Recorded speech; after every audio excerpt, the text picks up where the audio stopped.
11월 28일부터 제가 12지파에 대해서 말씀을 드리고 있습니다. 오늘은 10번째입니다.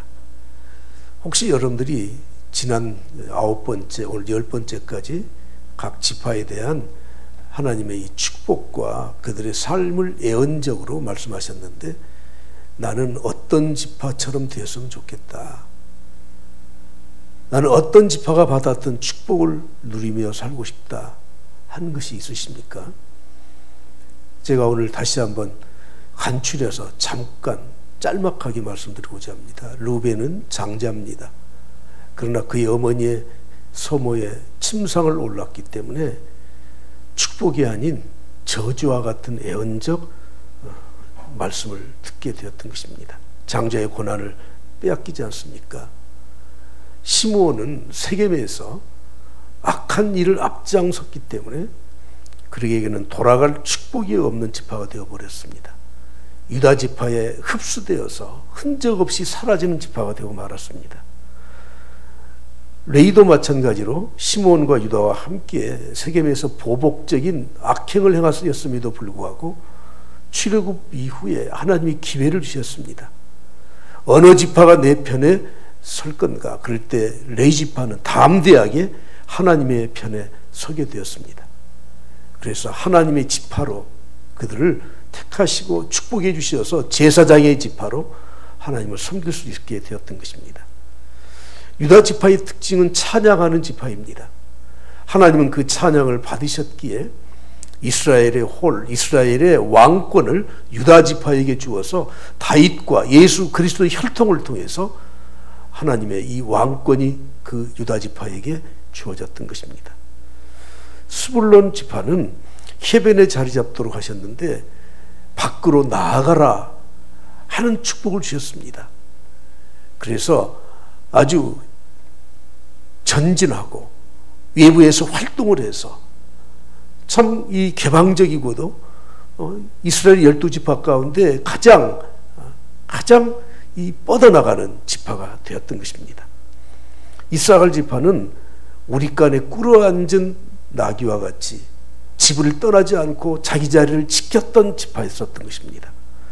단 지파는 뱀으로 상징되는데 그의 영명과 힘이 있었지만 그러나 말에 뒤꿈치를 무는 비겁한 행동을 하는 지파였습니다. 그래서 하나님이 주신 그 땅을 떠나서 이리저리 헤매다가 저 북쪽에 자리를 잡다가 떠돌아다니는 지파로 전락을 하고 말았었습니다. 갓 지파는 다이아몬드 지파라고 성경은 말씀하고 있는데 강인하고 견고하고 또 추격하면서 승리하는 그런 지파의 축복을 받았습니다. 아셀 지파는 자신을 통해서 다른 사람의 축복의 통로가 되는 지파로 하나님은 사용하셨습니다. 오늘 10번째로 납달리 지파는 여호와의 복이 가득하다고 말씀하고 있습니다. 연약하게 보이지만 그러나 하나님의 축복으로 자유를 만끽하면서 행복하게 살았던 삶을 상징하고 있습니다. 오늘 제목을 여호와의 복이 가득한 납달리라는 제목으로 말씀을 전하려고 합니다. 납달리는 그의 출생이 라헬의 몸종인 비라가 낳은 두 번째 아들이었던 것입니다. 창세기 30장 7절 8절 말씀에 보면 이렇게 말씀하죠. 라헬의 시녀 비라가 다시 임신하여 둘째 아들을 야곱에게 낳음에 라헬이 이르되 내가 언니와 크게 경쟁하여 이겼다 하고 그의 이름을 뭐라고 해요? 납달리라 하였다. 납달리라는 말은 경쟁에서 이겼다, 씨름에서 이겼다, 그런 뜻입니다. 다시 한번 우리가 이 야곱의 이 가계도를 보면 야곱은 라헬을 그렇게 사랑했습니다. 그런데 라헬에게서는 자녀를 낳지 못해요. 라헬의 친언니인 레아를 통해서 네 아들을 낳게 되죠. 그것을 보고 있던 라헬이 시기와 질투가 있어서 자기의 몸종 비라를 야곱에게 주고 그리고 그 비라를 통해서 두 아들을 낳았는데 두 번째 아들이 바로 납달리라고 하는 거예요. 라헬은 이렇게 생각했습니다. 그래, 내가 아들을 낳지 못하지만 내가 경쟁에서 어떻게든지 이겨봐야 돼.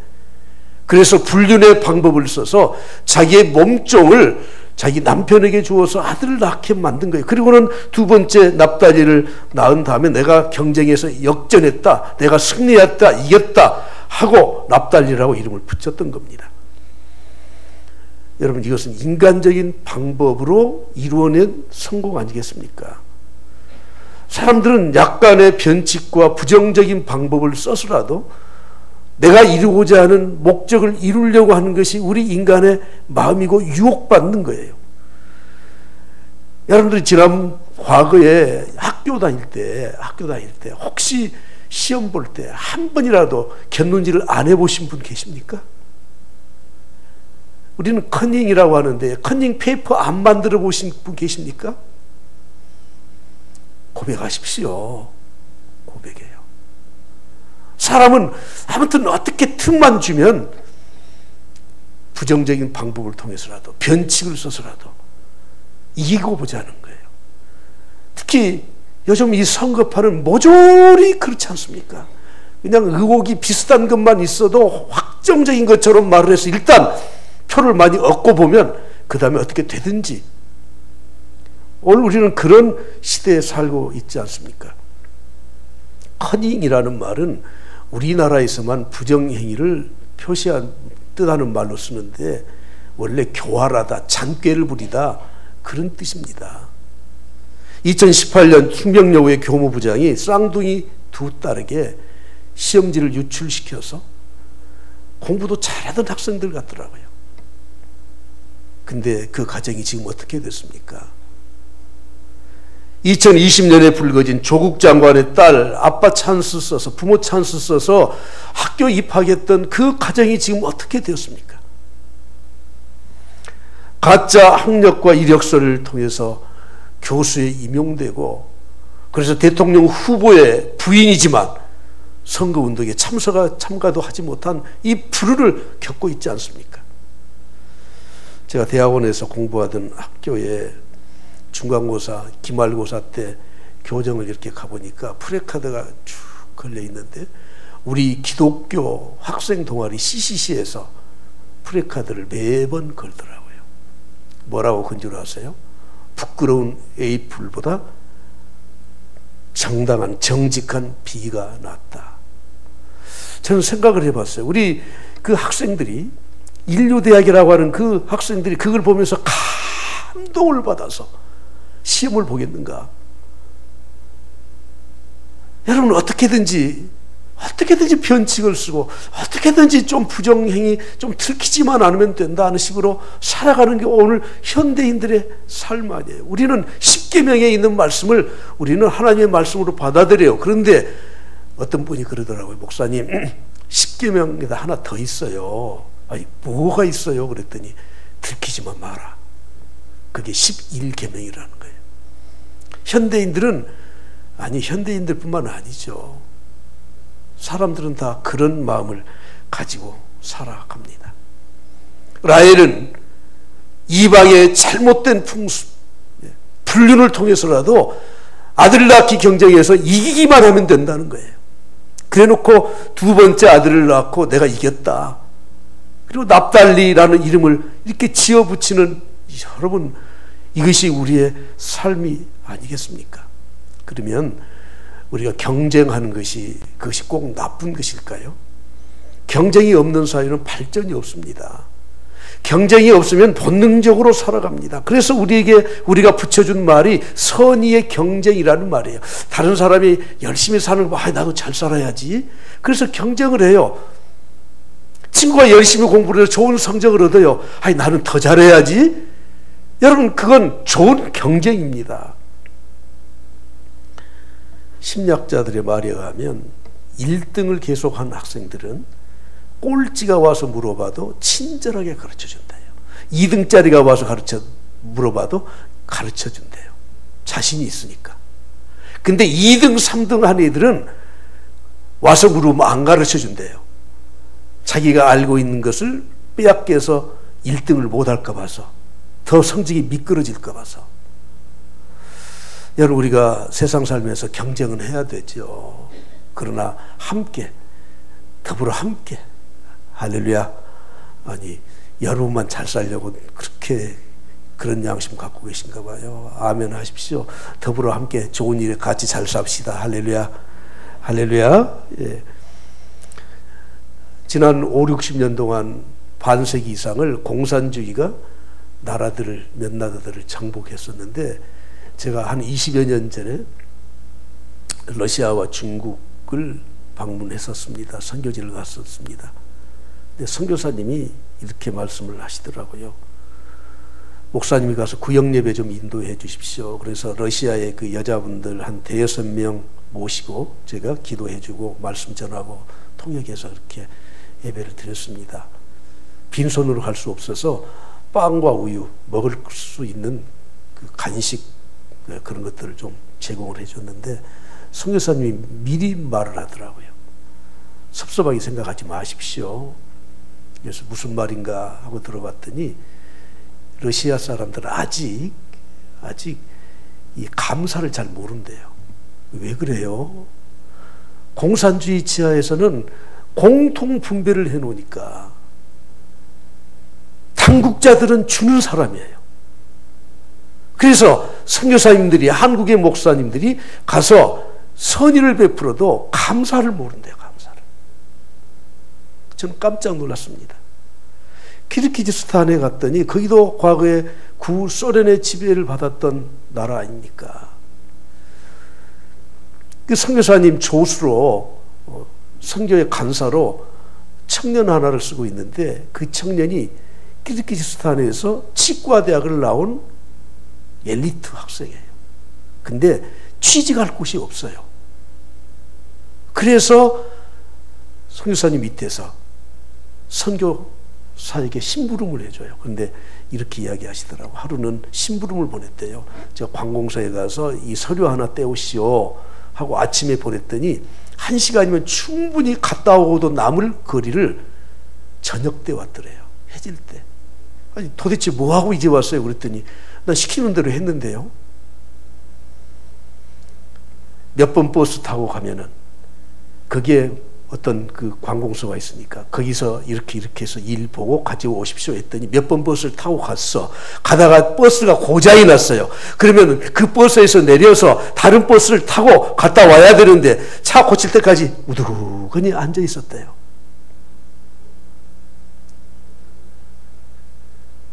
여러분, 경쟁이 없이 살아가는 사회에서는 차이력이 없습니다. 발전이 없습니다. 러시아 선교사님이 그러더라고요. 방을 하나 좀 뜯어 고쳐서 난방을 해서 고치려고 하는데, 사람을 불러다가, 인부를 불러다가 좀 견적을 받아와라 그랬더니 이렇게 서 있더래요. 견적이 뭐냐고.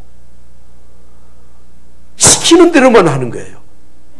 여기서 여기까지 이렇게 하십시오. 그러면 시키는 대로 설계를 해서 이렇게 해보고, 이 가게 저 가게 가서 물건 좋은 거 나쁜 거 가격 비교해서 견적을 내서 알아서 하십시오. 그러면은 못해.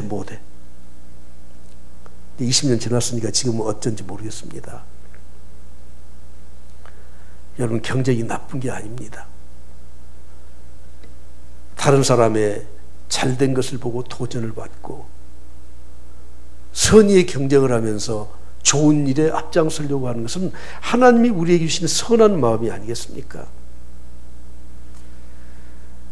그러나 라헬은 정당한 방법이 아닌 변칙을 쓰고 비윤리적인 방법을 써서 어떻게든지 이겨보겠다고 하는 거예요. 그럼에도 불구하고 참 아이러니한 것은 야곱의 12아들들이 모두가 다 그런 방법대로 12지파를 형성했는데 하나님은 그걸 또 사용하신다고 하는 거예요. 이게 도대체 하나님은 어떤 분이신가? 그래서 성경에 있는 하나님의 뜻은 크게 두 가지라는 것을 우리가 알 수 있습니다. 첫 번째는 주권적인 하나님의 뜻이 있습니다. 절대적인, 완전한 하나님의 뜻이 있습니다. 다시 말하면 라헬이 기다렸다가, 하나님께 간구해서 기다렸다가 자기의 태에서 난 그 아들을 통해서 하나님이 나를 이루어가야 되는, 그게 하나님의 뜻이에요. 그것이 로마서 11장 29절 23절에 보면 하나님의 은사와 부르심에는 후회함이 없어요. 그 완전한 뜻이죠.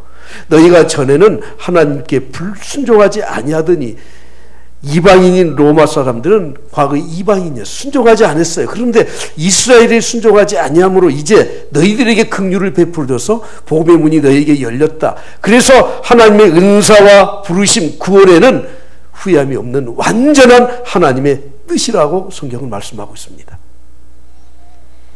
그러나 이 비라를 통해서 이런 아들을 낳고 12지파를 형성해 나가는 이런 과정에서 하나님은 그것들을 또 사용하시는 것인데, 그것은 완전한 뜻이 아니라, 주권적인 뜻이 아니라 허용적인 뜻이라고 하는 거예요.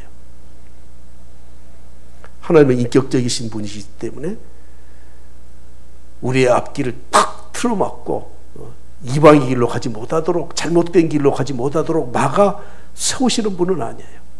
우리에게 자유의지를 주셨어요. 허용해요. 발락 왕이 발람에게 신하들을 보내서 우리에게 와서 이스라엘을 좀 저주 좀 해줘라. 발람이 안 된다고 했습니다. 하나님도 가지 말라고 했습니다.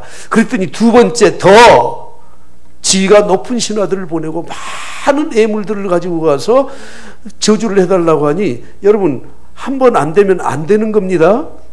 근데 기다려봐, 나 기도해 볼게. 하나님 뭐라고 말씀하시죠? 그래, 갈 테면 가봐. 그건 허락하신 것이 아니에요. 그건 허락하신 것이 아닙니다. 허용적인 하나님의 뜻이 있는데 그것은 인간이 책임질 것은 인간이 책임져야 돼. 대신 하나님은 내가 실수하고 내가 잘못해서 저질러 놓은 일들을 하나님은 사용하셔서 하나님의 선을 이루어요. 그래서 합력해서 선을 이루는 것입니다. 어떤 여자 성도는 이렇게 기도를 하신다고 하더라고요.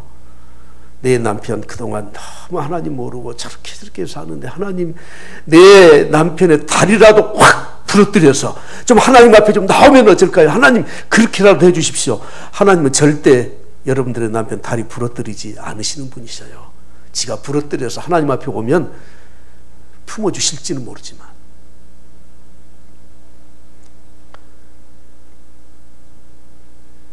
요셉의 형들이 시기 질투가 나서 요셉을 팔아먹잖아요. 그건 하나님의 뜻이 아니에요. 사람을 팔아먹는 게 무슨 하나님의 뜻입니까?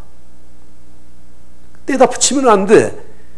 그러나 하나님은 그들이 저질러 놓은 이 잘못된 죄악을 통해서 요셉을 애굽의 총리를 삼는데 사용하셔요. 그의 가족을 애굽으로 이끌어서 번성하는데 사용하셔요.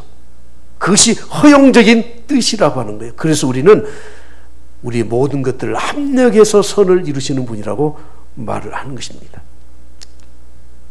이것을 보면서 우리가 올바르게 신앙생활을 한다는 것이 무엇입니까? 하나님의 절대적인 주권적인 뜻을 분별할 줄 아는 게 올바른 신앙생활을 하는 겁니다. 그럼에도 불구하고 내가 실수하고 내가 잘못해서 내가 저질러 놓은 이 죄악 때문에 우리가 나락에 빠지게 되어 있지만, 그러나 그것을 하나님이 또 회복시켜 주실 것이다, 사용하실 것이다 하는 마음을 가지고 우리는 다시 일어서는 것이 또 올바른 신앙생활의 한 부분이라고 하는 것입니다. 그러므로 우리는 하나님의 뜻을 따라서 순수하고 정당하게 공의롭게 살아가야 할 것입니다. 여러분, 납달리 지파, 납달리의 출생을 보면 사람들로부터 손가락질 받을 만한 출생 아닙니까? 불륜을 통해서 태어난 자녀. 그러나 하나님은 그 자녀에게도 축복해 주신다고 하는 것입니다. 계속해서 말씀드리지만 이 땅에 어떤 과정을 통해서 어떤 생명이 어떤 지역에서 출생했든지 그 생명은 모두가 다 하나님의 축복의 대상이라는 것이고, 그 모든 생명은 행복을 누릴 수 있는 권리를 가지고 태어나게 되었다는 것입니다. 나면서부터 맹인된 자들에게 사람들이 저 사람은 도대체 왜 누구의 죄 때문에 나면서부터 맹이 되었느냐. 그래서 제자들까지도 예수님에게 물었습니다. 저 사람은 맹인으로 난 것이 누구의 죄로 인함입니까? 예수님이 뭐라고 대답하십니까? 이 사람이나 그 부모의 죄로 인한 것이 아니라 그에게서 하나님이 하시는 일을 나타내고자 하심이라. 사랑하는 성도 여러분, 오늘 여러분들이 어떻게 출생해서 어떻게 성장했는지 저는 잘 모르고 여러분 아마 아실 겁니다. 한 가지 확신을 해야 돼요. 내가 이 땅에 태어났다면 적어도 하나님이 나에게 축복해 주시겠구나. 할렐루야. 내가 축복받을 사람으로 이 땅에 온 것이야 하는 그런 확신을 가져야 된다는 거예요. 그래서 야곱은 납달리에게 이렇게 축복합니다. 창세기 49장 21절에 보십시오. 납달리는 노인 암사슴이라 아름다운 소리를 발하는도다. 납달리에 대해서 사슴으로 비유하고 있습니다. 납달리는 노인 사슴이에요. 갇혀있는 사슴이 아니에요. 동물원에 갇혀있는 사슴이 아니에요. 자유를 만끽하면서 살아갈 수 있는 그런 사슴이에요. 숫사슴이 아니에요. 암사슴이에요. 순수함과 아름다움과 청순함과 순결과 그리고 자유를 누리는 그런 사슴으로 묘사되고 있다고 하는 것입니다. 다윗이 수많은 고통을 겪고 난 이후에 시편 18편 33절에 이렇게 고백합니다. 나의 발을 암사슴 같게 하시며 나를 높은 곳에 세우시며. 그동안 너무 많은 고통과 이 사울왕에게 피난 다니면서 살았던 그의 그 억압받는 삶에서 이제는 이 모든 것이 해결된 다음에 나의 발을 암사슴 같게 해달라고 간구하고 있습니다. 시편 18편 제목이 이렇게 되어 있습니다. 여호와께서 다윗을 그 모든 원수들의 손에서와 사울의 손에서 건져주신 날에 다윗이 이 노래의 말로 여호와께 아뢰어 이르되. 무엇을 우리에게 시사하고 있습니까? 암사슴은 참 힘이 없어 보이잖아요. 그렇죠? 예. 그러나 그 암사슴은 참 깨끗하고 순결하고 그리고 자유를 누리면서 노인 암사슴 그렇게 살아가는 것을 이스라엘 지파는 하나님께서 그렇게 축복을 해 주셨던 것입니다. 납달리 지파는 그런 축복을 받았던 것입니다.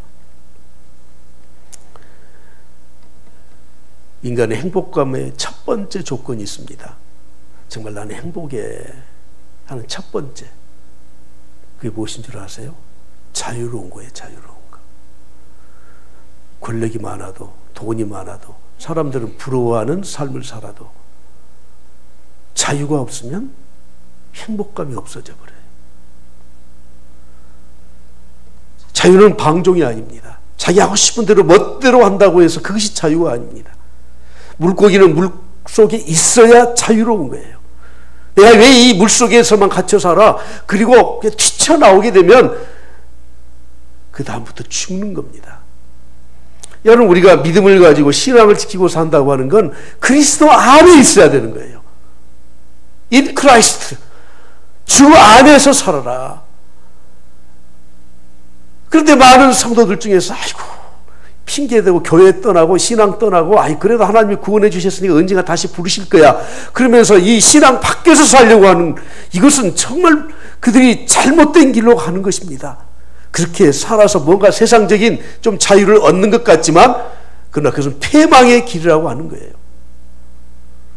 우리는 하나님의 울타리 안에서 살아야 됩니다. 할렐루야. 우리는 교회 안에서 믿음을 지키면서 살아야 되는 겁니다. 모세는 오늘 본문 말씀 신명기 33장 23절에서 이렇게 축복하고 있습니다. 납달리에 대하여는 일렀을 때 은혜가 풍성하고 은혜가 풍성해요. 납달리가 뭐 잘한 게 있습니까? 손가락질 받을 만한 태생입니다. 그런데 하나님께서 그에게 은혜를 풍성히 부어주셔요. 그리고 여호와의 복이 가득한 납달리, 여호와의 복이 가득한 납달리. 다른 12지파에게는 그들이 차지할 그 땅에 대해서 전혀 언급이 없어요. 그런데 납달리 지파만 서쪽과 남쪽을 차지할지로다 이렇게 말씀하고 있습니다. 암사슴처럼 힘이 없고 보잘것없어 보이지만 그러나 하나님의 은혜가 풍성하고 그들에게 복을 가득히 주셔서 그들이 차지할 땅을 하나님이 주셨다고 하는 것입니다. 유다 지파는 왕의 지파 아닙니까? 땅도 넓은 땅을 차지했습니다. 그런데 여러분들이 그 이스라엘 가보시면 유다가 차지했던 헤브론 지역의 땅은 다 돌산이에요. 석회석으로 되어 있어요. 롯이 그 지역이 싫어서 그냥 이 소돔과 고모라 속으로 가버리잖아요.